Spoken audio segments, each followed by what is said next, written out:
दोस्तों नमस्कार। क्या आप जानते हैं कि भारत अब दुनिया के सबसे खतरनाक हथियार बेचने वाला बनने जा रहा है। 50,000 करोड़ रुपए यह वो आंकड़ा है जो दुनिया की बड़ी शक्तियों को हिला देने वाला है। आज मैं आपको बताऊंगा कि कैसे भारत के डीआरडीओ के चेयरमैन समीर बी कामत ने जो बयान दिया है वो पूरी दुनिया के डिफेंस मार्केट पे तूफान ला देने वाला है। मेरे दोस्तों, डीआरडीओ के चेयरमैन समीर बी कामत ने जो कहा है वो सिर्फ एक बयान नहीं है, बल्कि इंडियन डिफेंस इंडस्ट्रीज के लिए यह एक गेम चेंजर साबित होने वाला है। उन्होंने पूरे कॉन्फिडेंस के साथ कहा है कि 2028-29 तक भारत 50,000 करोड़ रुपए का रक्षा निर्यात हासिल कर लेगा। लेकिन यह आंकड़ा आया कहां से है? 2024-25 में हमने 23,622 करोड़ रुपए का रक्षा निर्यात किया।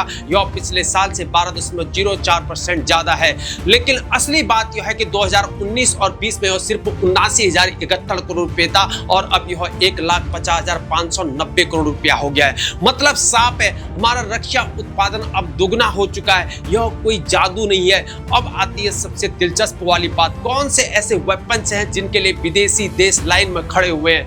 Number 1, Pinaka multi barrel rocket launcher, यह दुश्मन को धूल में मिला देता है।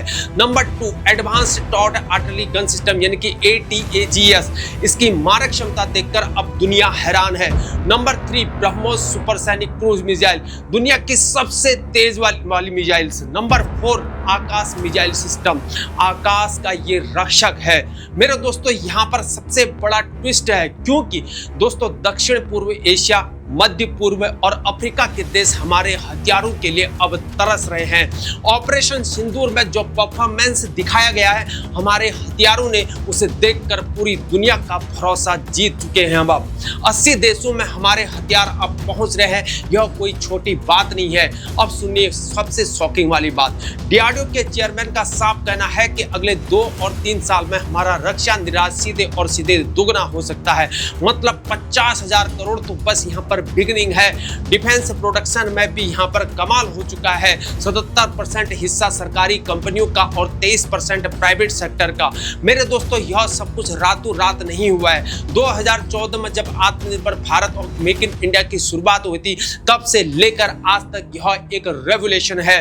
डीआरडीओ की भूमिका यहाँ सबसे इंपॉर्टेंट है। वे लगातार नई न्यू टेक्नोलॉजी को यहाँ पर डेवलप कर रहे हैं और जो वेपन्स बनाए जा रहे हैं उन्हें हमारी सेना भी अब खरीद रही है।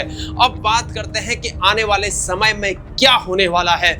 मेरे दोस्तों, प्रोडक्शन लिंक्ड यहाँ पर इंसेंटिव से और भी ज्यादा निवेश आने वाला है।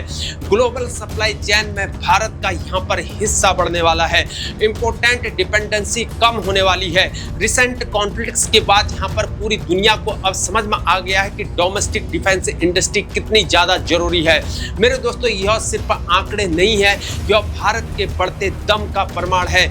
जब दुनिया की सबसे बड़ी शक्तियां हमारे वेपन्स को खरीदने के लिए लाइन में खड़ी हो, तो मेरे दोस्तों समझ जाइए कि भारत अब किसी से कम नहीं है।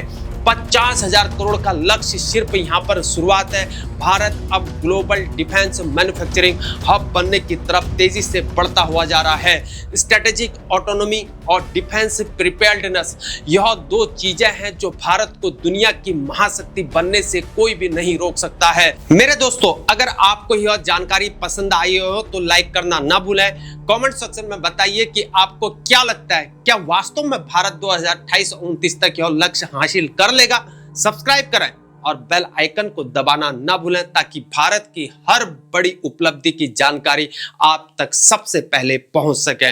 बने रहें हमारे साथ, तब तक के लिए जय हिंद, भारत माता की जय।